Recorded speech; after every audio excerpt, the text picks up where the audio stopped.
So, Hari Om everyone. I think we are live now. So, this is the sixth session of Dharmika Samvadaha, and we'll be covering the topic of Upāsana Yoga. So, we'll just start with an invocation prayer as always. Om Saraswati Namastubhyam Varade Kamarupini Vidyarambham Karishyami Siddhir Bhavatu Me Sada. Om Sahana Bhavatu Sahanau Bhunaktu Sah Viryam Karavavahai Tejasvi Navadhitamastu Ma Vidvishavahai. Om Shanti Shanti Shantihi. Okay, so everyone is here. We can begin the session. Just a moment.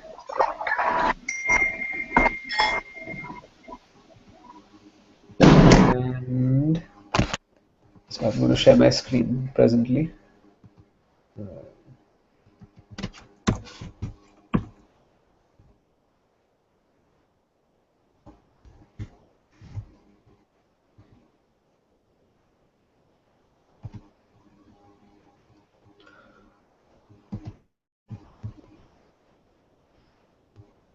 Are you all able to? No, not yet. Okay, can you view it now? No.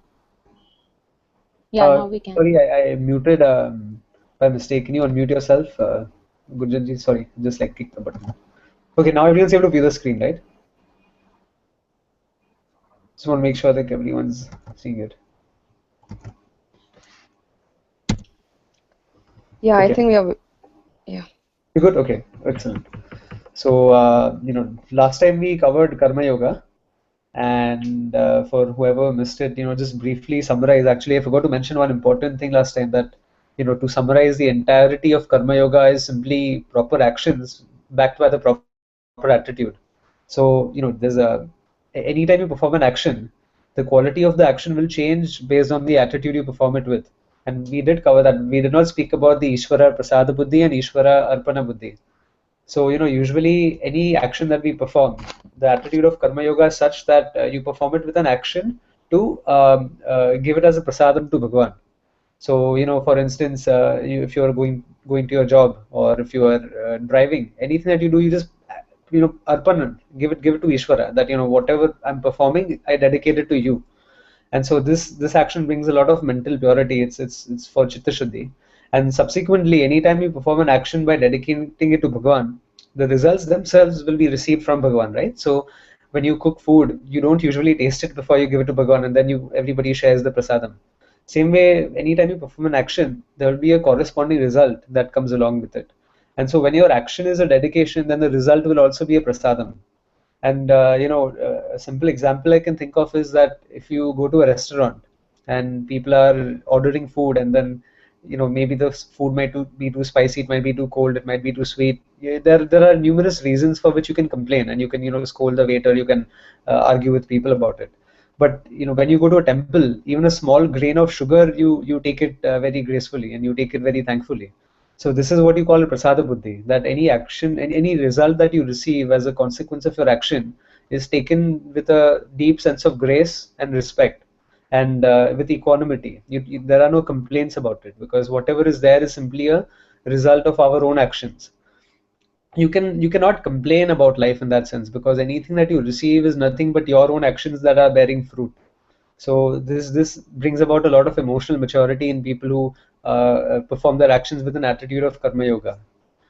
So some of you weren't there last time, so I was just curious to know, is there anything you would like me to elaborate about karma yoga? Because I think I didn't even send out the link on time. We can have a small discussion before we go into Upāsana.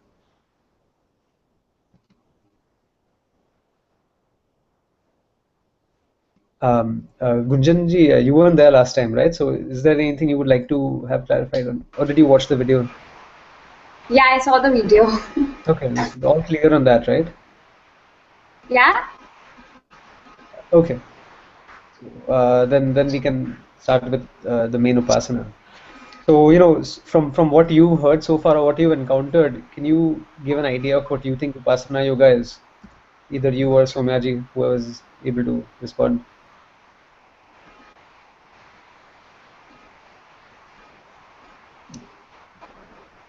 Okay. Let me then just start talking about it. I guess we can have discussions pending that. So upa means near. Even the term Upanishad comes from the same dhatu, which means upa, which is near, and asana means seated. So upasana literally translates to being seated near oneself. And here, Shankaracharya ji also gives his commentary, and he calls it Samadhi Yoga. So Upasana Yoga and Samadhi Yoga are used interchangeably. They both mean one and the same thing. So let me again share the screen. Yeah. So Upa is near and Asana is to be seated, and that Samadhi Yoga are one and the same. So Upasana Yoga is basically a sub branch of Karma Yoga, but with certain more specialized actions and specialized focus. So as we covered last time, there are only two yogas. There's two paths, right? That Krishna Bhagavan talks about in the Gita. You have the path of karma and you have the path of knowledge. So the path of karma itself branches off into upasana and bhakti and so on. So let me just go back and recap the chart for you all. Too far back. Here you go. So Bhagavan says that there are dvivida nishtha. There are two paths. You have path of karma yoga and you have jnana yoga. Karma yoga itself is divided into just the karma yoga as you know it, and also specialized into a category which we call upasana yoga. And over here, upasana yoga is again divided into three categories, and you have physical conditioning, you have verbal conditioning, which is vachikam, and you have manasam, which is mental conditioning. So while karma yoga is more dealing with your physical actions and the things that you do around in the world with the right attitude and the right types of actions you should perform, we covered all those, right? Bhuta yagna, manusya yagna, deva yagna, pitru yagna, jnana yagna, or brahma yagna. So these different yajnas all comprise of karma yoga, and a special sect or a category of karma yoga comes under upasana yoga, which deals with conditioning. So you have a personality which is divided into three layers. You have your physical personality, you have your verbal personality, and your mental personality, and these three things put together comprise of an individual's gross personality as a whole. So upasana yoga's aim is to condition these three personalities. So we'll look at this rather filled chart over here. So as we already spoke about, upasana talks about kaikam based conditioning, vachikam based conditioning, and manasam based conditioning. So kaikam is a physical body, and you cannot really have a healthy mind without a healthy body, right? If you're feeling miserable, if you're not doing well, if you're stricken by some disease, then your emotional state will also suffer. So our set of scriptures also recommend that you stay physically healthy, you develop good habits, you do things at the right time, you wake up at the right time, you go to sleep at the right time, the kinds of food that you eat, all of these are governed by some of the instructions given in our scriptures to make sure that we lead a healthy and full life. So I'm sure everybody knows what Hatha Yoga is, but not in this exact term though.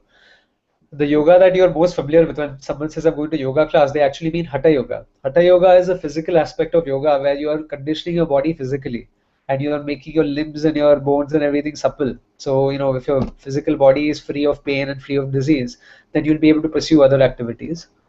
Also, Ayurveda falls under this category, though Ayurveda also falls under the other two. But just to be more clear, Ayurveda falls under the category of Kaikam Karma, Kaikam conditioning, where you try to bring about a balance in your life through the food that you eat, through your various time cycles. There's a Muhurat when you're supposed to wake up called Brahma Muhurat, which is about 1.5 hours before sunrise. And then there's a time when you're supposed to go to sleep. There's also a time when you're supposed to eat your food. And then when you wake up, you're supposed to do a whole set of activities. So all these things put together is called Dinacharam, though I have not listed it over here. So if I just briefly summarize how an ideal day should be, you're supposed to wake up between 96 minutes to 48 minutes before sunrise. After that, the first thing you're supposed to do is you're supposed to look at your hand and you say Karagare, your fingers. Karagare vasate Lakshmi, Karamule Saraswati, Karamadhe tu Govinda, Prabhate Kara Darshanam. So here you're invoking Vishnu and Lakshmi, and your entire day starts with this sense of gratitude to Ishvara. Then the first thing that you do after that is you set foot on the ground. So, first when you wake up, your eyes are blessed when you look at your fingers and you remember Ishvara, and then your steps, the steps that you walk throughout your day are blessed. So you say, Samudra Vasane Devi Parvat Sthana Mandale Vishnu Patni Namastubhyam Padas Parsham Shamasmave. So, you are asking Bhudevi for her blessings, and you are also asking for forgiveness for setting foot on her, because this entire Prithvi is considered as a manifestation of Devi, Bhudevi. So, that's how your day starts. And then you're supposed to take a small thimble of sesame oil and you heat it up, and you're supposed to gargle with it, which is actually supposed to remove the malam from your body. It helps somehow. And then you're supposed to brush your teeth next. Then you have warm water. You drink a big glass of warm water. Then you get ready and you bathe first. Even while bathing, you have a set of prayers, where you're invoking the 7 rivers. So the water that cleans your body is also symbolized and extrapolated by the 7 rivers which are cleaning your mind. So you invoke Ganga, Yamuna, Saraswati, and all of these sacred rivers that we had in our tradition. And then the next thing you do is you prepare for your work, and there's a prayer even for that. And then you light the diya when you do puja. So this entire day is filled with different things in which you can condition yourself, and you bring about a lot of discipline in your physical actions. So all of these things put together come under Kaikam Karma. Are there any discussions that we can have on this? Everything clear so far? Yes. What is the main purpose of Upāsana yoga?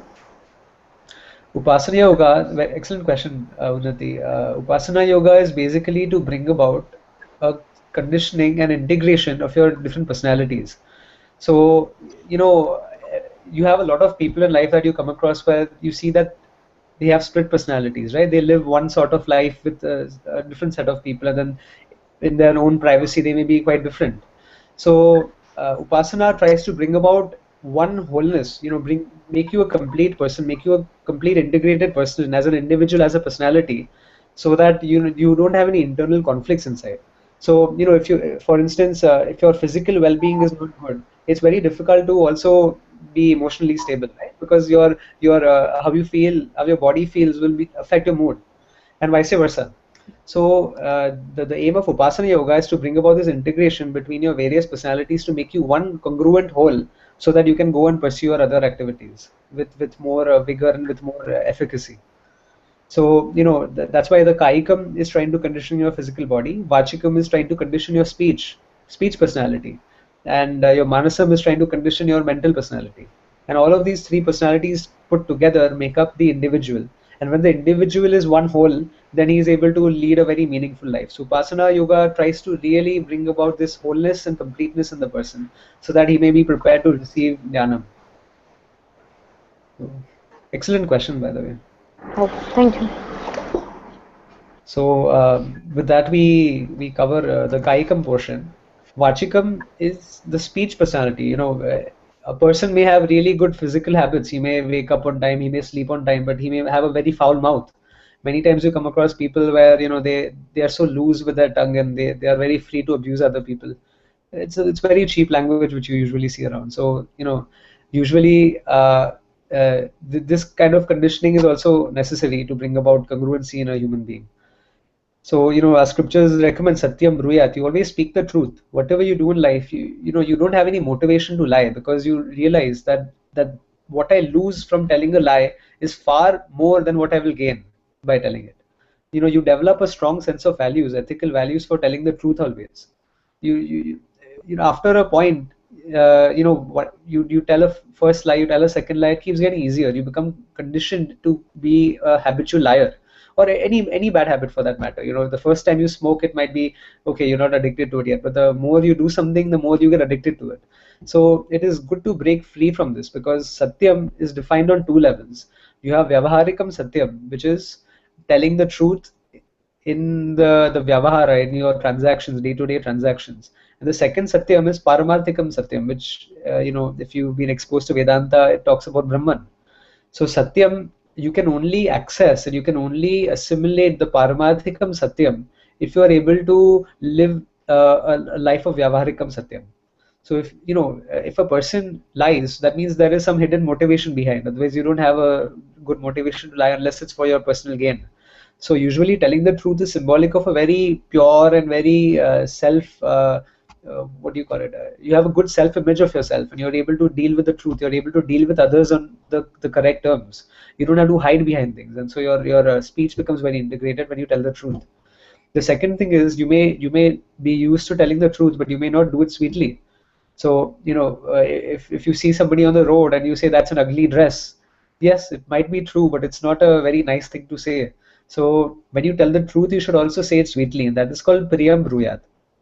And so speak what is true, and speak it nicely, speak it sweetly, do it kindly, be compassionate to others, because no matter how true you are as a person, no matter how truthful you are, if you cannot be compassionate, it is meaningless. You have to develop and inculcate a sense of compassion and empathy for other people that you interact with in your day-to-day life.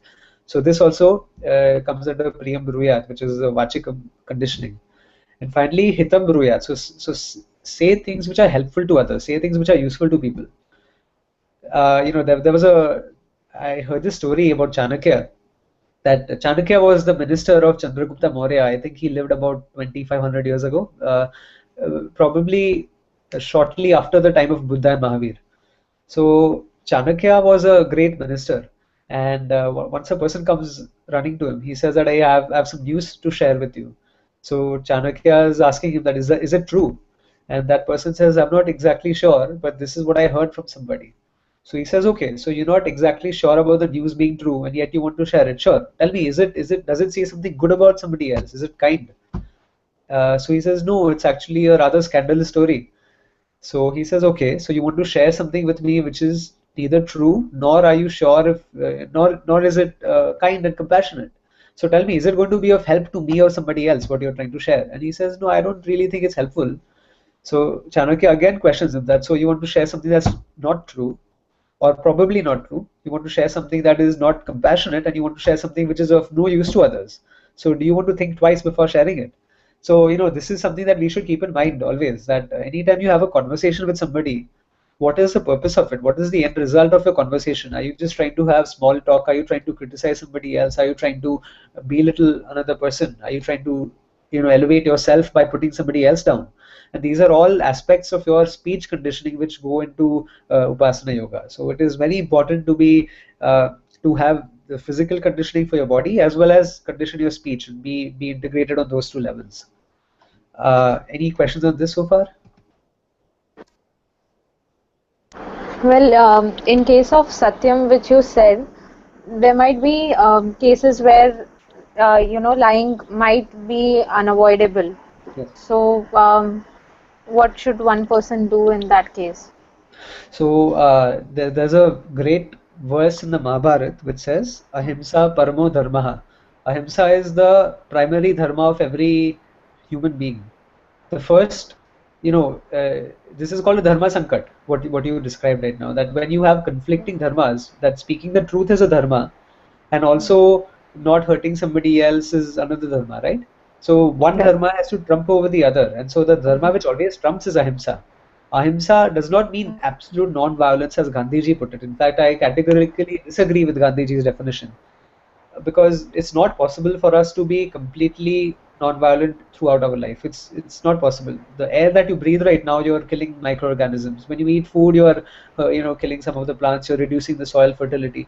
So there will always be some harm that is involved through your existence. But ahimsa actually means the principle of least violence, where you're causing the least amount of impact through your physical being upon the rest of the ecology and the world around you. So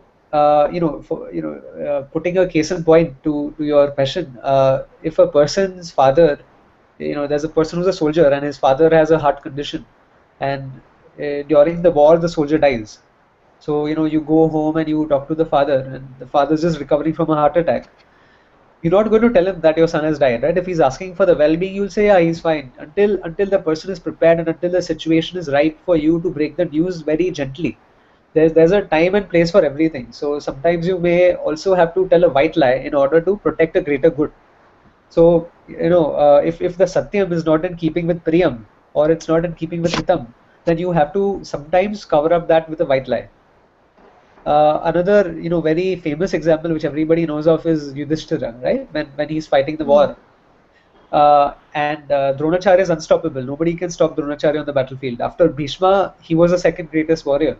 He was far more accomplished than the Pandavas in terms of archery. So the only way to put him down was to break his heart, to dishearten him. And this led to a greater good. The greater good was for the Pandavas to win the war, to win the Dharma Yuddha. And in order to win the Dharma Yuddha, they had to perform a small adharma, which was to tell a lie. So Dronacharya's son's name is Ashwathama, and they also named an elephant called Ashwathama, and they made Bhishma kill that elephant, and then they started running around in the battlefield saying Ashwathama mar gaya, Ashwathama mar gaya. So this Dronacharya approaches Yudhishthira, and he says that, look, I will not go to anybody else. You are the very embodiment of dharma. You're the embodiment of truth. So I'll ask you, and whatever you say will be the final answer for me. So tell me, is it true? Did Ashwathama really die? So Yudhishthira says, yes, Ashwathama died, and then he whispers very softly in the battlefield so nobody else can hear. But whether it was the elephant or the human, I'm not going to tell you. So Dronacharya is heartbroken. He puts down his arms and he's killed very easily. So this was definitely a lie. This was something that brought a little small amount of papam to Yudhishthira, but it accomplished a far greater benefit from it. So sometimes you have to weigh the odds. Whenever you're in a dharma sankat, you have to consult various smritis and various itihasas to see what is the way that I must go about performing a particular action, and to see whether it's in keeping with the higher dharma. So dharma itself is broken down into different ways in which you can uphold it, right?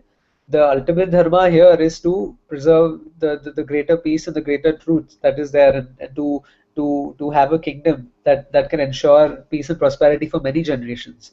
So in order to do that, sometimes it is not wrong to break lesser dharmas, or to go against some of these lesser dharmas.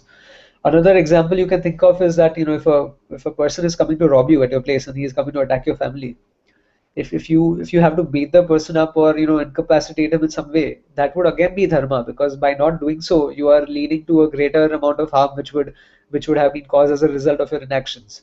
So yes, it is recommended that you always tell the truth. Satyam bruyat. Definitely, you should always speak the truth, provided it is not for a. You can only lie when it is not for a personal gain, but it is for a greater good of everybody around you. So if I go to the shopkeeper and if I say that if I ask for more change than I deserve, that's a lie. If I go to an exam and I cheat and I say this is how much I got in the exam, that is also a lie.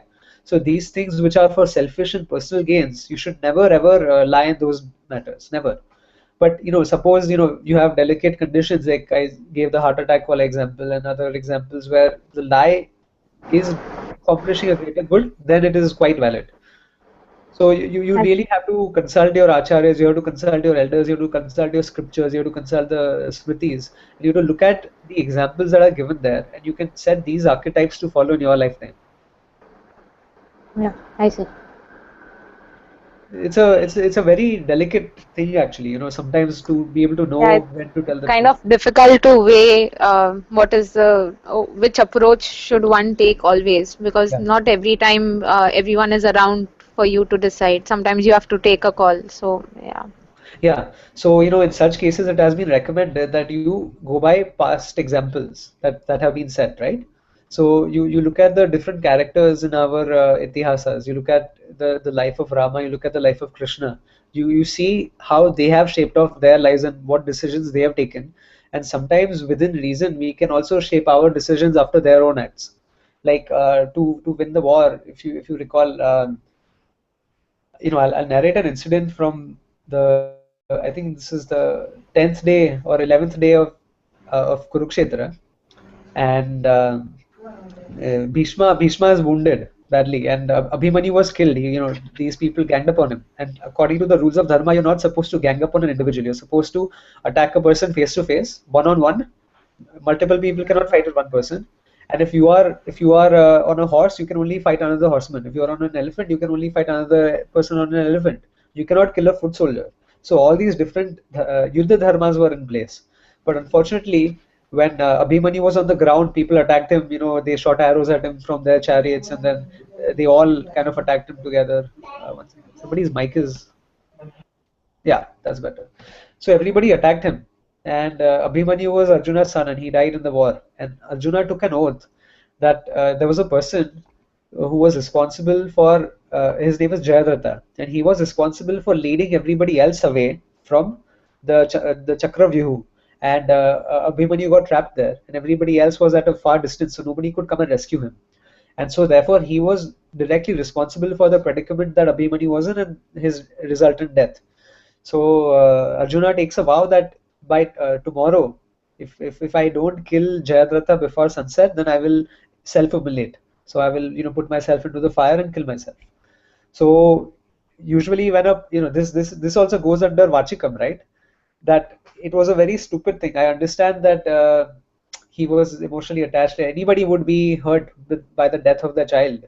But here he made a statement which was true, but unfortunately it led to no good. It would only hurt their own cause if Arjuna killed himself. And so through emotional attachment, he made this statement, and now everybody was overjoyed in the Kaurava side. All the Dhartarashtra started celebrating because they realized that if Arjuna cannot reach Jayadratha tomorrow, then we will be dead. I mean, the whole Pandava army will be dead because he was their main warrior. So the next day they create a formation which is shaped like a needle. All the armies, the battalions were shaped in different formations. So you had one formation which looked like an eagle, you had a formation which looked like a swan. Different formations had different strategic advantages. So the needle formation was a very long line of army men, and right in the center of the needle was Jayadratha. He was sheltered by all these other people, and the distance also increased, right? Because you're forming a needle. So the distance from the Pandavas to Jayadratha was very large on that particular day, and they designed this purposely so that Arjuna cannot reach his goal. So Krishna Bhagwan, as usual, is expertly maneuvering the chariot through the army, and he's going forward, and they are like just Arjuna's is shooting like a blazing fire. He is shooting left and right, and all these army men are getting killed. But still, the distances just seems to not get any closer. And then it's close to sunset, and Arjuna realizes that I'm defeated. I cannot reach him on time. And even to make matters worse, the horses are tired by that point because the distance was so long that the horses were parched. They needed water. So Krishna gets down, and he tells Arjuna to shoot at the particular place, and he shoots an arrow over there, and a stream of water comes out like a fountain. And the horses, Krishna Bhagavan starts petting the horses in a very cute manner, and he starts pampering them. And once the horses are filled, Arjuna is very frustrated. He's like, what are you waiting for? We have to get to this guy. So Krishna Bhagavan is like, don't worry, the horses also need some nutrition and some nourishing. So once the horses are recovered, they again get on their way. But it's almost too late, and there's still some distance left. So Bhagwan decides to take his Sudarshan Chakra, and he throws it up in the sky, and it appears like dark eclipse. The sun is covered, the solar orb is covered by his Sudarshan Chakra, and everybody thinks that it is sunset and the sun has set. And so people lay down their weapons, they put down their guard, they become less defensive, and the needle formation starts dispersing a little bit. And so the moment that happens, Krishna Bhagwan pulls down his Sudarshan Chakra and tells Arjuna that now is the time to strike. And so Arjuna takes the arrow and he shoots Jayadratha's head off. And so this was definitely a lie, right? That a small lie. He lied in a way. He shrouded the truth that it is still daytime, it is not sunset. And when the sun came out again, Arjuna could fire. So these small tales tell you that in order to protect a greater good, sometimes you have to tell a lesser lie, or sometimes you have to break a lesser dharma. Another instance is also the way Bhim was asked to kill Duryodhana, and so many other instances where Krishna himself goes about recommending these small adharmic ways in order to protect the greater dharma. So whenever you are in a dharma sankata, you have to refer back to some of the examples from our shastras. When those fail, then you have to refer to your acharyas as well. In fact, you should first refer to your acharyas, then go to your shastras. And if you find nothing there, then you go to the elder people in your family. You go to your grandparents, you go to your parents, you ask for some good advice. And ultimately, if nothing else is working, then you take the best decision that you can, dedicating that decision to Bhagavan. That Bhagavan, whatever you have, whatever buddhi that you have given me, I use it to the best of my abilities, and if I have performed anything wrong through this action, please forgive me. So that is the most you can do at that point. So I see. yeah, that covers the Vachikam karma, and now, or sorry, rather the Vachikam conditioning, and now we move over to Manasam.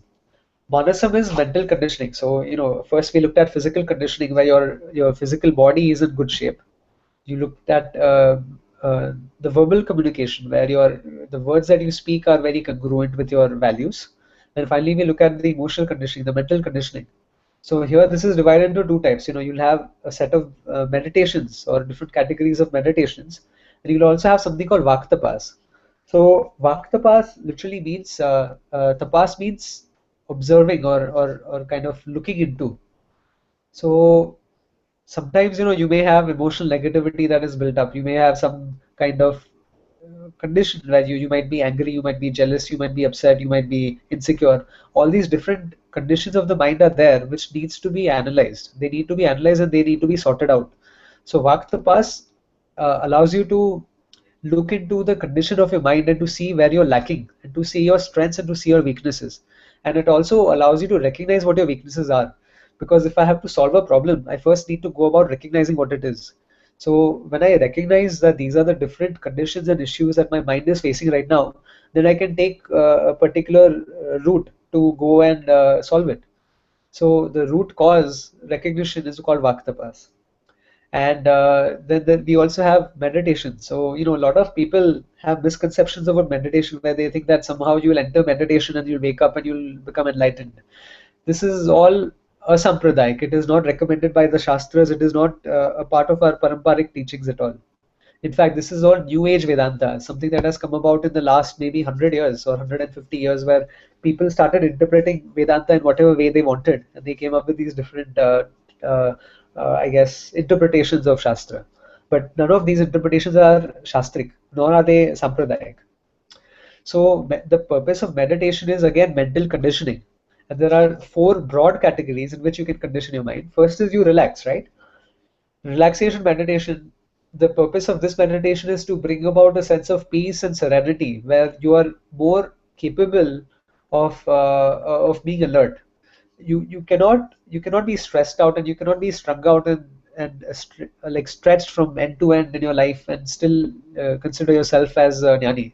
You need to have that repose and that relaxation and that just a laid back feel in your mind. So that is relaxation meditation, where you're trying to empty your mind and you're trying to focus on peaceful thoughts. The second thing is that once you're sufficiently relaxed, you can also improve your focus. So a lot of people have difficulty focusing on one task. Their mind jumps like a monkey. And even in the Gita, or not in the Gita, probably in the Gita, I'm not sure, but Bhagavan says that the mind, controlling the mind is like catching air. It's very hard to do, but it's possible.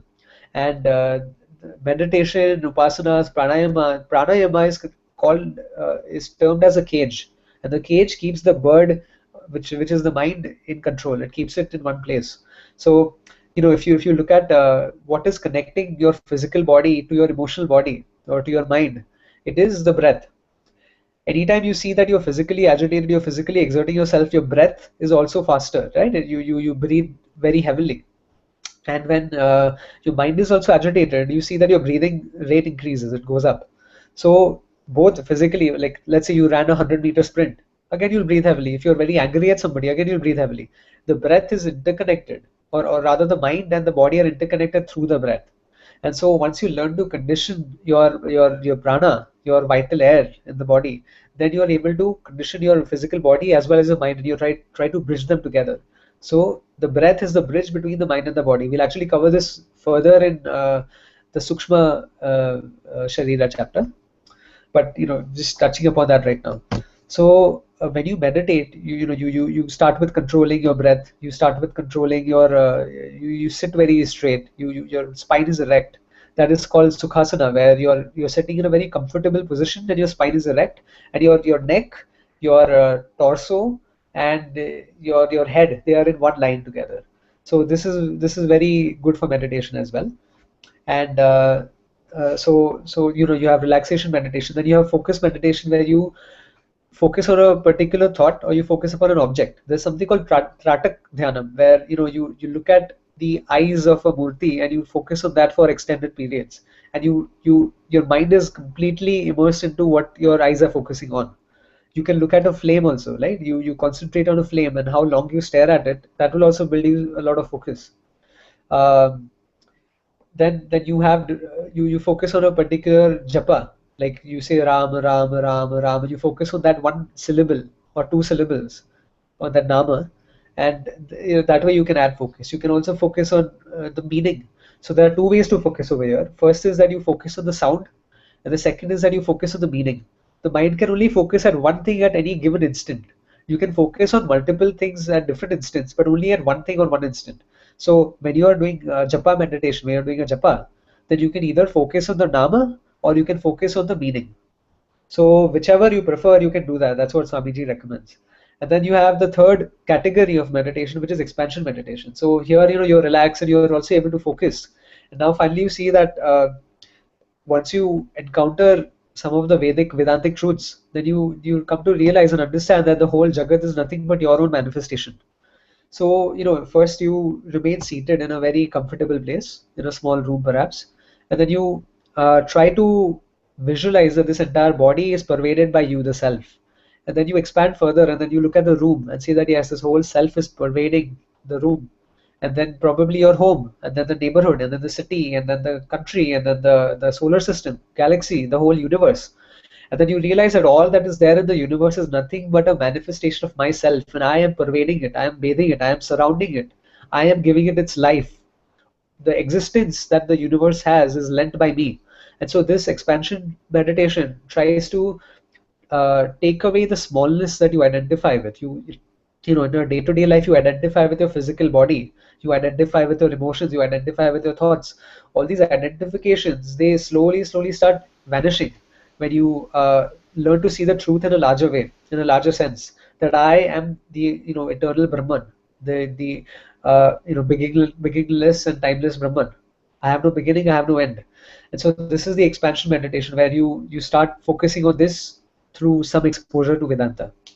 And finally, you have the value-based meditation where, let's suppose you have a thought of jealousy which is recurring, then you try to cultivate the opposite thought of that. So, right now you're jealous of somebody, then you try to cultivate a thought deliberately, where you wish that somebody else has more or somebody else is happier than you are. So this brings about a sense of equipoise, and this is kind of like you're focusing on the opposite of what you have in order to inculcate it and to get rid of what you don't. You see what I'm saying? So like let's suppose that you're very greedy and you want more, and then you try to focus on contentment, that I'm very happy with what I have, I'm very peaceful, my life is the way it is and I'm content with it, I'm satisfied with it. So whatever emotion that you're trying to get rid of, you never work on getting rid of it, rather you work on the thing that you're trying to cultivate, because this is also a very deliberate way to cultivate values in yourself. There's a wrong understanding that you have to remove your vasanas. There's something in the Vedic circle called vasana kshayam, where you try to eradicate your vasanas. But Pujya Swamiji says that this is a very bad idea, because you cannot ever completely eradicate your vasanas. You can only substitute them with better ones. So you should rather work on substituting and filling that vacuum with better qualities rather than trying to eliminate the negative qualities. Because don't focus on the negative, focus on the positive. And Pujya Swamiji says that fake it to make it. Sometimes you may not feel compassionate, but you may have to fake compassion, and then you will see that compassion emerges from you automatically, spontaneously.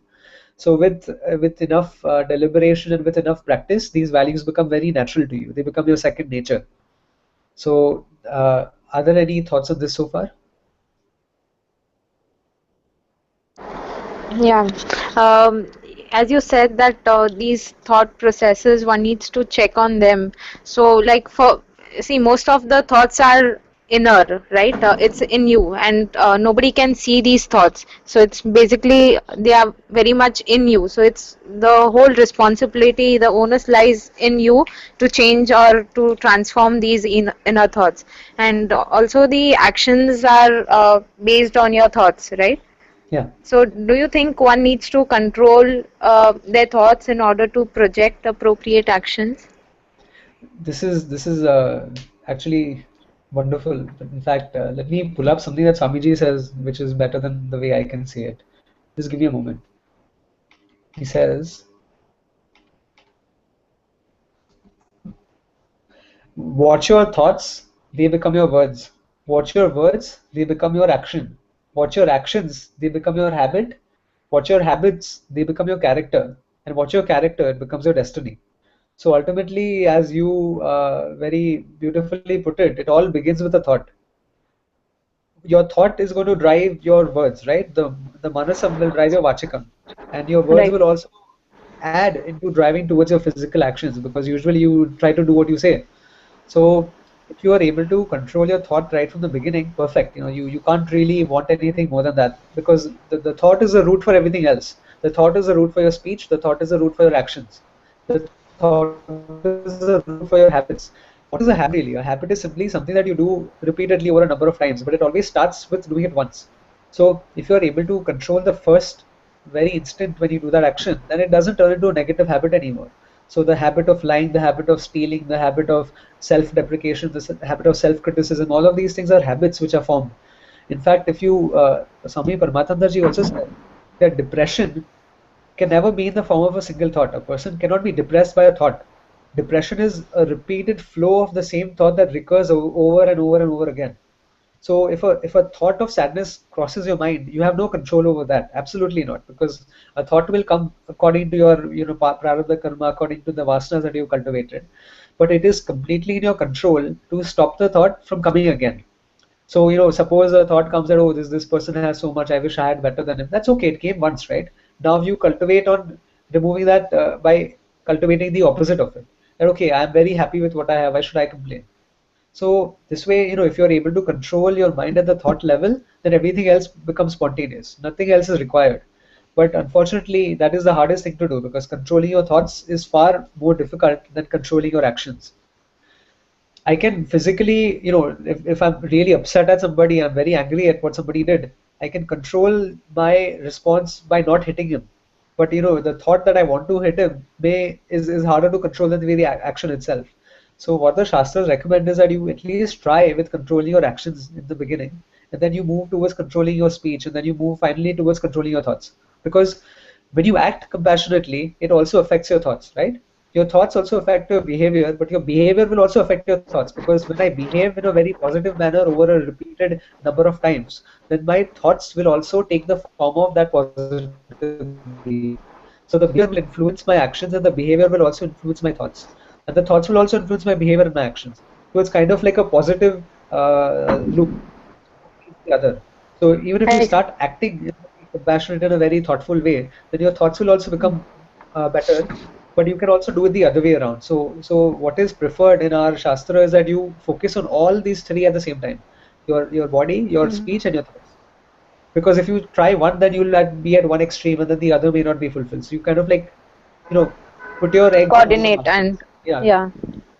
you don't want to rely too much on only one thing, at least when you begin with. Definitely Right. every person has some weaknesses in one area versus the other area, right? Some person may be physically rather congruent, but his thoughts may be very wavered. Another person may not have that verbal congruency. He may be a very good person, but he may still have a bad habit. He may speak some expletives. So depending on where your debility lies, that is where you put your focus. I see Beenaji has asked a question. Where does Buddhi Yoga fit in? I'm sorry, I'm not aware of what is Buddhi Yoga. Buddhi is a feature, function of the Antakaranas, right? So the Antakarana has four functions. You have the Manaha, you have the Buddhi, you have the the memory, Chittani, and you have the Ahamkara. So the Manaha is the emotional mind, the Buddhi is the intellectual mind, the Chittani are the memories, and the Ahamkara is the one that identifies. So a lot of people translate Ahamkara as ego, which is not correct. Ahankara is that which identifies with the physical body and the mind and so on. So there's actually no such thing as Buddhi Yoga from what anything I've heard. But Buddhi can be conditioned through yoga. So Dilip Bhai has asked a question. Is Upāsana yoga the bridge between Karma yoga and Jnana yoga? I mean, a transition from rituals to self-introspection and learning things. Yes, in a way it can be considered a bridge, but again, to go back to a point, there are only two yogas. You have Karma yoga and you have Jnana yoga. Karma yoga branches off into the regular Karma yoga which you know of, and then it branches off into its specialized form, which is Upāsana yoga, which works on conditioning.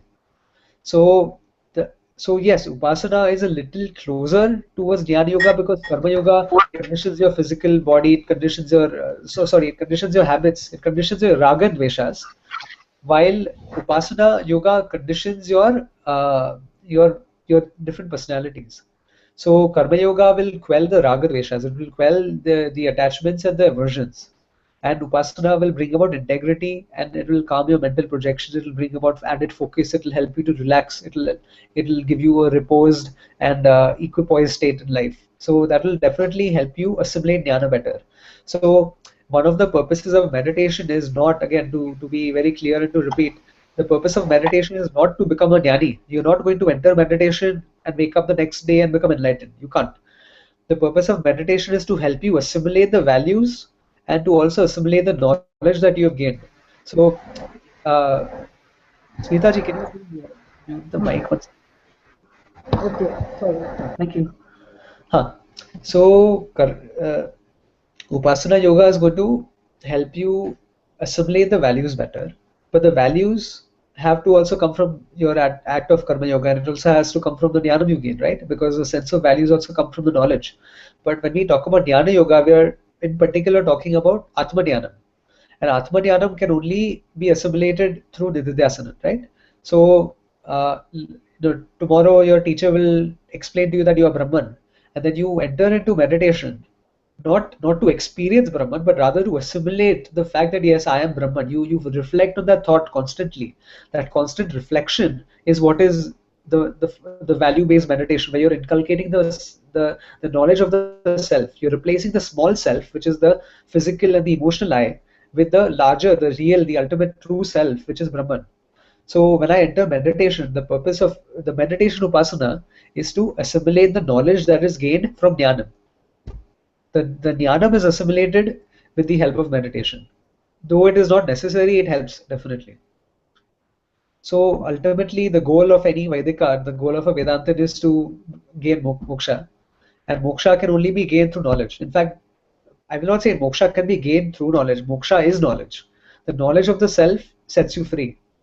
But knowledge of the self cannot be easily assimilated because you have a lot of pratibandhakas, a lot of obstacles that get in your way. And things such as karma and upasanas help get rid of these obstacles which come in the way of yourself and the knowledge.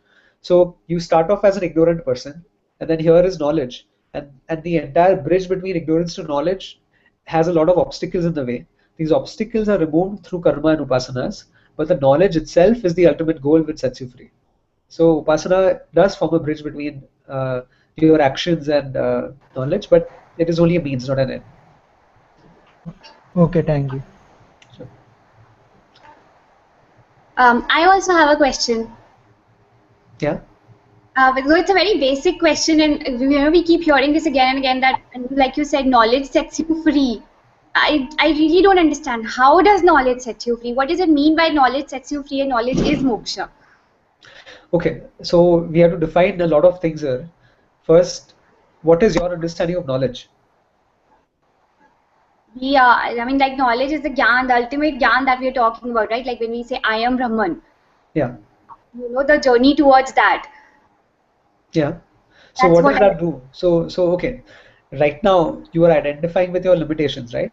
So Yeah. let's understand what moksha is. Moksha, how do you define moksha? I'm just asking you so that I understand how to address it for you. Now see, literally, moksha would mean freedom. Yes. You know, literally, I think it would mean freedom, right? But moksha here, when we talk about moksha in the sense of it, would, I like freedom from this world, or you know, they say enlightenment and like things like that. Yeah. Moksha literally means freedom, and here also it means only freedom. In fact, moksha cannot mean anything else. Moksha is 100% freedom. But we have to ask ourselves, freedom from what?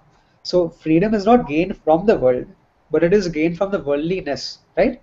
So it is gained from samsara. Samsara does not mean that you are living in the world and that is samsara, because you may have a person who is existing in this world, but he may not be a samsari, he may be free, he may be a jivan mukta.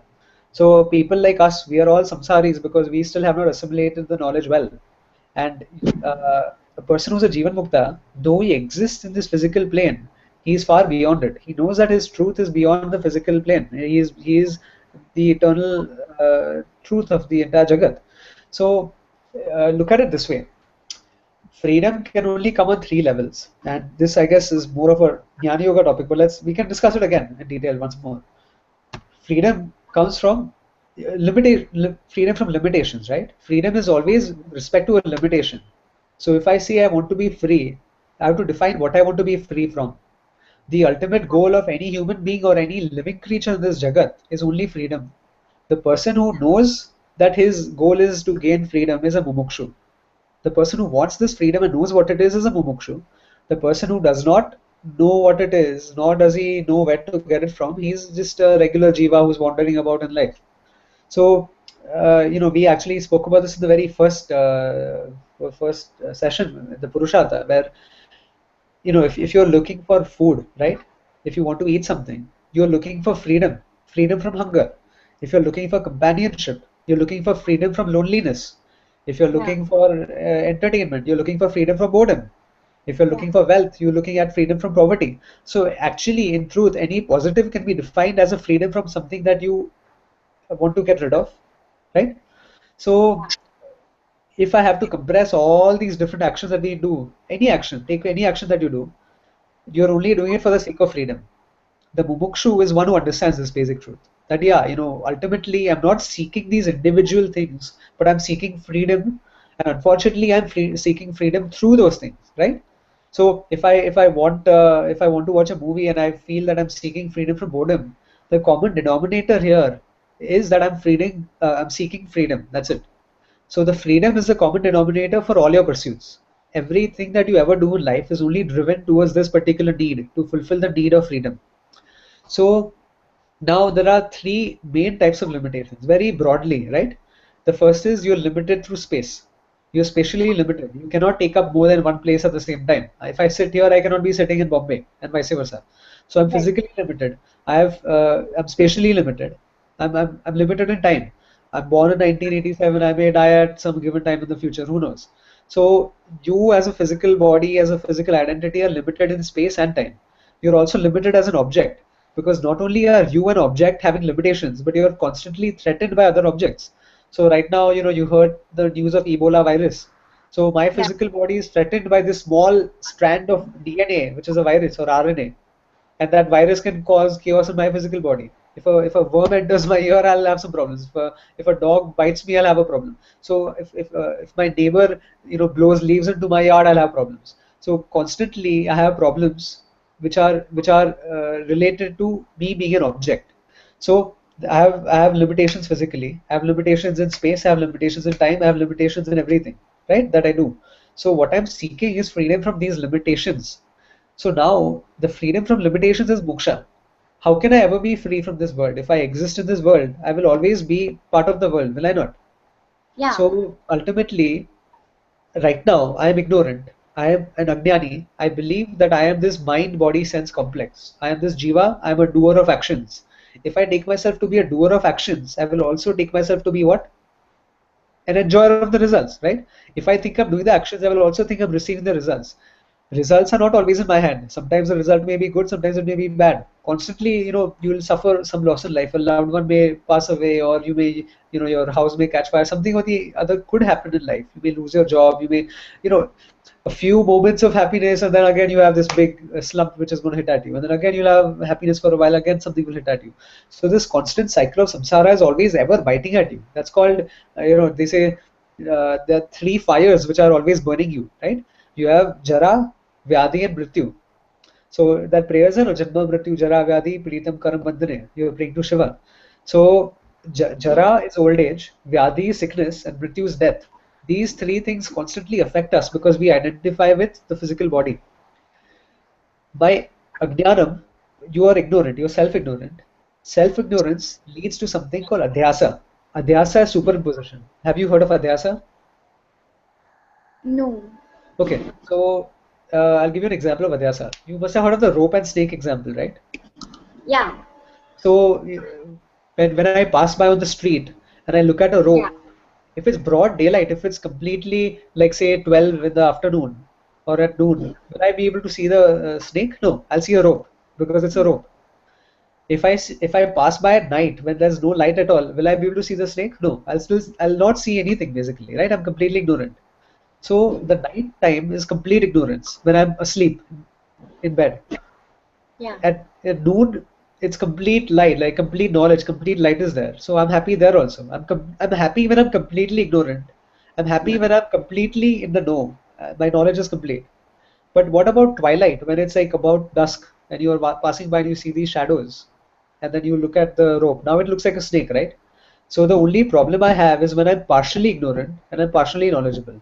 So I know that, yeah, there is something called the self. There's something called the Atma because clearly I'm there, right? I exist and therefore I am. But what I am, I don't know. I'm knowledgeable of the fact that I am, but I'm ignorant about the fact what I am. So when I'm ignorant about what I am, what is the next thing that happens? I'll take myself to be what I'm not, right? If I don't know that there is a rope, then I will mistake it to be a snake. If I know that it is a rope, then there's no mistake. The position cannot take place. If I don't know that there is a rope at all, then I cannot mistake it either. But only when I know that there is something, but I don't know what it is, then you will impose objects upon it. You will impose your perception upon it. So then I'll look at it as a snake. Same way, I know that I am, but I don't know what I am, and therefore I take myself to be so many things. I take myself to be the physical body. That oh, if I have a disease, then I'm very sick today. I'm very healthy today. I identify with the ongoings of the physical body. I identify with the states of the mind. That okay, today I'm happy, tomorrow I'm sad, today my car broke down, tomorrow I lost my job. This, that, all these things happen. So then you're identifying with your states, the physical states and the emotional states of your mind. Then you're identifying with your intellect that oh, I'm so smart, but this guy is smarter than me, and then you feel insecure about that also. You feel sometimes you are identifying with your belongings, with your possessions, with your position. So all these various identifications are formed because you're self-ignorant, right? Self-ignorance leads to adhyasa, which is superimposition of what you take yourself to be, which you aren't. And superimposition leads to samsara.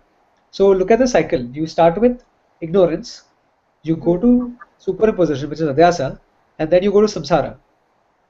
If I kill the root cause of ignorance, that I am not this mind body sense complex, and I take myself to be Brahman, which is the limitless Satyam Jnanam Anantam, then there is no adhyasa. I cannot take myself to be what I am not because I know what I am. And once I know what I am and I'm living in that truth, then there can be no samsara because life becomes like a play. It's like a leela. You know, they say Krishna leela, right? So this whole Jagat is there, it's nothing but a manifestation of who you are. So what is there to live? What is there to die? What is birth? What is death? What is suffering? It's all only existence. All these titles and tags that you place upon it are your perception, right? Something that's miserable to you may be a moment of joy for somebody else. They say, right, that one man's food is another man's poison. So sometimes you may marry a person and you may think that this person is very wonderful and very great. After 5 years, you realize that this person is a headache. And then somebody else, once you divorce that person, that other person is happy to have that person. So in life, we cannot base our perceptions to be the absolute truth. We cannot take those to be the truth because that is the cause of samsara. Samsara will continue to perpetuate as long as you're ignorant. So here, knowledge of the self kills the root cause of samsara, which is self-ignorance. Once samsara is gone, then you live as a jivan mukta, and that is moksha. So when I say that knowledge is moksha, self-knowledge is freedom. Knowledge that I am free will alone set me free, right? If I think that I am not free, then I will always be ignorant. And if I am ignorant, I will always impose. And if I keep superimposing, then I will always be in samsara. And if I am in samsara, I will go through the pangs of raga and dveshas. If I go through raga and dveshas, then I'll go through all these, shoka, moha, lobha, all these things. So if I'm attached to something, I can only be attached to a particular name and form that is in samsara. 1 second. Yeah, thanks. I'm attached to a particular name and form. And once I'm attached to it, I either want it or I want to move away from it. If I want it and it comes to me, then I'm happy. If it goes away from me, then I'm unhappy. That will again lead to binding attachments. And that will lead to shoka, which is suffering. So jnanam is moksha. But whatever leads up to jnanam, such as karma yoga and upasanas and all, those are sadhanas. Jnanam is the end. Jnanam is the sadhya, what is to be achieved. And that jnanam is moksha. Knowledge that I am free is the knowledge of the self. And rather knowledge of that the self is free and that self I am, that is moksha. So, I see Biraji, no sorry, Dilip has made a comment. We can say moksha is not gaining freedom but realizing that we are free. Can I define this? Moksha is freedom. And since Atma is Poonam, so I feel nothing to gain, only the realization. Exactly. So once you've understood that you are Poonam and you are the whole, then you realize that there's nothing else to gain. So that is what the Upanishads say, that it's called Praptasya Praptihi. Moksha is called Praptasya Praptihi, gaining that which is already yours, which is already gained. So how can you gain something which is already gained? By knowing that I have gained it, right? So you cannot gain something unless you really know you have it. It's like a person who's wearing glasses and he's walking around the whole world trying to find his glasses. He's already wearing them. He's already that. So if you know the story of the 10th man from the Upanishads, that is what it is. Meenaji says freedom from ignorance. Correct. Moksha is freedom. Moksha is freedom ultimately, but here specifically it is freedom from ignorance. So knowledge, self-knowledge is freedom from ignorance. So the whole pursuit of Vedanta is not to actually gain knowledge, but knowledge is already there. But now you need to remove that layer of ignorance, right? So if you have a diamond and there's a lot of dirt on it, then you need to polish the diamond. And same way you need to remove the layer of ignorance through knowledge. So knowledge cannot be gained, but ignorance can be removed. And the purpose of Vedas is not to give you knowledge, but to remove ignorance through knowledge. Smitaji is asking, in spite of knowing your Swarupa, how would one own up to this knowledge? So this is again a topic of the next talk, but we'll again briefly go into it. You have 3 stages here: Shravanam, Mananam, and Nididhyasanam. So Shravanam is basically the listening, the hearing, the reading of the different works of your teachers and your parampara. So you gain the knowledge of the self through listening, right? You study it through the study of it. Now, just like when you go to college and when you study something, you'll also have some doubts to remove. So that is called Mananam, where you bring about a resolution of all your intellectual doubts. Whatever problems that are there intellectually have to be resolved. If I heard something, it is imperative, it is absolutely essential that I understand it first. If I don't understand it, then hearing it is meaningless. So Shravanam, simply the knowledge, the information will simply sit in your mind, but you also need to make it doubt-free. So the process of making the intellect doubt-free, that is called Mananam. So okay, let's say you understand everything perfectly, you have no doubts about it, but still you're not a jnani. So what is stopping you? And that is Nididhyasanam. Nididhyasanam is nothing but habitual error removal. We have a habit of taking ourselves to be what we aren't. We have been conditioned not only this life by all the products around us and the environment and the friends and the family and so on who force a certain imposition upon you, but we've also been conditioned through lifetimes together to take ourselves to be what we aren't. And so this deconditioning program where I take myself to be what I am and remove what I am not, that is Nididhyasanam, that is assimilating the knowledge. So the only way to do this is through constant reflection. I have to become so firm in the fact that I am the Atma and I'm not this physical body and mind and so on. And that firmness, that nishtha, that dhrada nishtha it's called, that is assimilation. And once the dhrada nishtha is set in, then you are completely free. There's nothing that stops you anymore. You are a jivan mukta only when you have dhrada nishtha in the knowledge of the self. So Shankaracharya beautifully talks about it in Tattvabodha, where he says that I am a Brahmana, I am a Shudra, I am a man, I am a woman, I am a child, I am an adult. All these different titles and tags and Nama Rupa that we have built upon ourselves, they are getting in the way of the knowledge that I am actually the self. And these are mere roles that I play. So when I'm able to look at myself as the self and not as the roles, then I have nishtha in the knowledge. Nishtha means firm conviction. And this conviction is what will set you free. So knowledge only becomes knowledge when there's conviction around it. No, until then it is only information, right? So, even a parrot can be taught to say Tattvamasi, Ham Brahmasmi. You can teach a parrot also. You can teach a mockingbird. You can teach an animal how to say the same Mahavakyas of the Vedas. But only when your Mahavakya is assimilated does it become knowledge. Knowledge is never independent. It is always relational. And we'll actually go into deep detail about what knowledge exactly is in the next session, because the topic of knowledge is very vast. So, are there any further thoughts around this?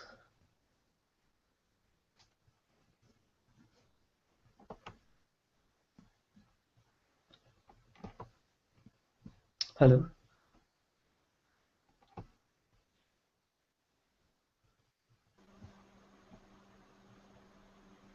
Hello? Yeah. Can we say idol worship is a means to, is it related to Upasana yoga any which ways? Yeah, why not? Like to improve the focus or concentration, because since it's a very fast-paced life, so like in order to focus on something or concentrate, will idol worship help the rituals and everything? Definitely. So when you perform this is a great question actually, because when you perform a ritual, you're bringing about a lot of discipline, right? You're bringing about discipline on three fronts, because there are three ways in which you can do a puja. You can do a kayakam puja where you are physically offering to Ishvara. You are changing the clothes of Bhagwan, and you are washing the murti, and so many different things you are doing. So physically you are conditioning yourself. Also, when you are doing a puja, you're chanting a mantra, right? And so when you chant, you are having some verbal conditioning, which is vachikam karma. And also, you might be chanting something in your mind, or you might be thinking about something. You might be thinking and focusing on Ishvara or the particular task. And so there is also mental conditioning which is involved over here. So anytime you do a puja, you cover all three realms. Your physical body, your speech, and your mind. All three are focused upon the particular task. And so this is very efficacious. It is greatly effective. So uh, you know uh, each of these things will bring about a particular result. And Puja Swamiji says that even when you're doing japa, you're actually conditioning all three. So when you're seated in a particular position, or when you're reciting, you can recite loudly, you can recite very softly so that only you can hear, and then you can recite it completely in your mind. So whichever way you're looking at, it will help you condition your personality, and it will help you with the upasanas. When you're doing murti puja, when you're doing idol worship, as you say, again, Ishvara is a very abstract form. The knowledge of Ishvara is very abstract, right? Because if I define Ishvara, it is Shaguna Brahma. Ishvara is Brahman endowed with physical qualities or physical attributes. And this Ishvara is nothing but you, the self.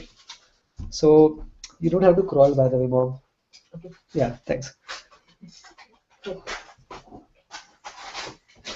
So Ishvara is the sum total of the entire Jagat. But the only way you can focus upon this is through an idol, because the so-called abstract attributes are put into a personified form for you. So you can look at Ishvara as your father, you can look at it upon as your mother, your friend, whatever, whichever form you're looking at. Shiva will represent certain aspects of Ishvara, Vishnu will represent certain different aspects of Ishvara, and whichever you are comfortable with will help you in your individual upasanas.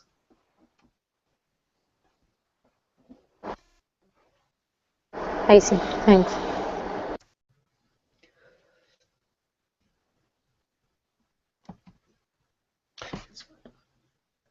How, in spite of your knowing your Swarup, how can one own up to this knowledge? Can you equate bhakti to karma yoga? It depends on bhakti. If your bhakti is there in the form of an action, yes, definitely bhakti is a karma, right? So when I do these various forms of worship, bhakti is also karma. When I chadao prasada, when I do an arti, all of these things are nothing but physical actions, and every karma will have a corresponding result. So when you do bhakti, it is definitely a karma. But bhakti yoga is something different, which is, again, I will not call it a subset of karma, whatever, but it's a way to understand. So for the third time, I wanted to reiterate something which I spoke about in the last two classes, which is there are not four different types of yogas. There is not a bhakti yoga, a karma yoga, a jnana yoga, and a dhyana yoga. These four categories are misplaced, and they are wrongly taught. There are only two. karma and jnana. Karma itself will have different subsets like Upāsana and Bhakti and so on. But now when we talk about Bhakti Yoga, we'll see in the 8th class, this is like the 6th one, where the culmination of Bhakti comes into Jnanam. So Bhakti culminates knowledge, and we'll actually get to that in great detail afterwards. So it's all a very nice linear progression, and just want to say that none of this is my doing. It's all Swāmi Paramārthānandaji's meticulous work. I'm simply putting it into words to some of my friends over here. So, he's covered this in far greater detail with far better, greater effectiveness. And so, if you guys have not come across Swāmi Paramārthānandaji's talks, I would highly encourage listening to his talks as well and reading his books. He's created a very nice syllabus which take you from complete ignorance about this tradition to knowledge. So I see Dilipbhai is unmuted. Yeah, you want to say something? Just Sorry, no, I was listening. oh, okay.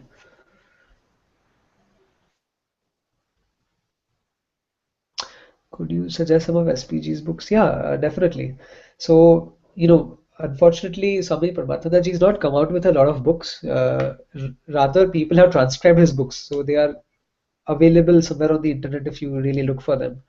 But more than that, his lectures are very easily available. So, if you guys want to write it down, I can actually even tell you the order to proceed for Vedanta. Once these 16 talks are over, you guys would really like to go out and study on your own. So, the first thing that we should do is what we're doing right now, which is the introduction to Dharmika concepts and introduction to Vedanta and Tattvabodha. So, introduction to Dharma and Tattvabodha, that will be the first topic. The second thing you can study would be this beautiful book by Pujya Swamiji. It was a set of lectures which are transcribed, which I actually transcribed on the internet, available for everybody. I can send it to you all. That is called Who Am I? So that is the second set of talks. The third thing that you would really go to would be Mundaka Upanishad by Swāmi Paramārthānandaji. The fourth thing I would recommend is Kena Upanishad. Number 5, if you are interested and you have a logical bend and you're interested in exploring the same things that you've spoken about in a very logical way, then you will want to do Panchadashi chapter 1 talks, only the chapter 1 talks by Swāmi Paramārthānandaji. So that will take all the topics in Tattvabodha, it will cover it in a very logical fashion. So it will give you the reasons behind everything. After that, the sixth text will be Value of Values. The 7th text will be, so Value of Values is Bhagavad Gita chapter 13 verses 7 to 11. So these 4 verses cover the 20 most essential human values that are required for you to prepare you for knowledge. Once you do this Value of Values, then you move to Bhagavad Gita from beginning to end. That itself will easily take you at least over a year. If you are completing it before a year, I think you're doing something wrong, because it's a 2,000-page detailed commentary which is based off of like about 363 lectures of Pujya Swamiji from 1987 to 1990 during his course at Arshavidya Gurukulam. And this is the most authentic and the most authoritative commentary of the Gita that's existing today. Never in my life have I come across anything that is deeper than the Bhagavad Gita home study of Pujya Swamiji. It is a monumental, gigantic text. It's like 2,000 plus pages, and everything is covered in great detail, including Shankara Bhashya, which is included there. So, if you read nothing else in your lifetime, but if you're able to read the Bhagavad Gita home study, please do that. It's worth it. After that, you will study the Kathopanishad, Ishavasya Upanishad, Taittiriya Upanishad, Aitareya Upanishad, Panchadashi chapter 7, and Chandogya Upanishad. Kena is second. So Kena is after Mundaka. So once you do Mundaka, then you do Kena, then you do Panchadashi, then you do Value of Values, then you do Bhagavad Gita, Kathopanishad, Ishavasya Upanishad, Taittiriya Upanishad, Aitareya Upanishad, Chandogya Upanishad, Panchadashi chapter 7, then Chandogya Upanishad, and then Mandukya Upanishad. And then finally, if you are interested in becoming a teacher and you want to teach at the Gurukulam or even to your friends or whatever, then you do Brahma Sutra Bhashya. Brahma Sutra Bhashya is the crown jewel of Shankaracharya's work. once, it is said that once you do the Brahma Sutra Bhashya, you don't want to do anything else again, because that is, it's like, you're studying calculus, you can't go back to 2 plus 2 equals 4. So Brahma Sutra is a very detailed text. It gives me goosebumps just talking about it. So I've not done it myself. I started it. I'm still doing a very short course on it, but in detail I will probably do after a couple of years. So I thought I'll stop broadcast right now and we can just have a fun conversation about like all of your backgrounds. So let me stop the broadcast right now, or do you have anything else we can talk about regarding the talk?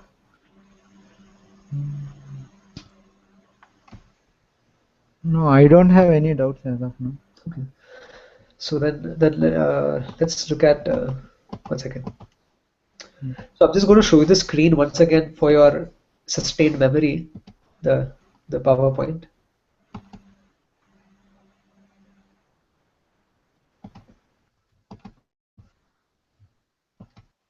Okay, so this is a broad view of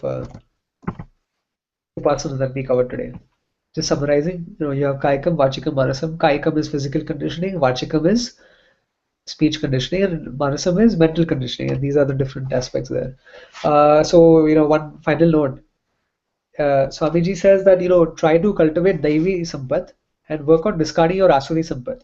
So the qualities which define a Deva, knowledge, intelligence, compassion, peace, serenity, all of these things, try to cultivate those and try to discard the things which make you an Asura. Asura are, usually considered like the bad guys in the Puranas, the guys who are always fighting with the Devas and who are causing unrest and violence. So try to discard all the thoughts which are related to an Asuri attitude, an Asuri Sampada. The wealth of an Asuri are all these negativities, and the wealth of a Deva are all these positive things. So, that's what he says we work on. So, on that note, I guess we can just wrap up the session and talk. So, Om Purnamadav Purnamidam Purnat Purnamudachyate Purnasya Purnamadaya Purnameva Vashishyate. Om Shanti Shanti Shanti. Harihi Om Shri Gurubhyo Namaha. Harihi Om.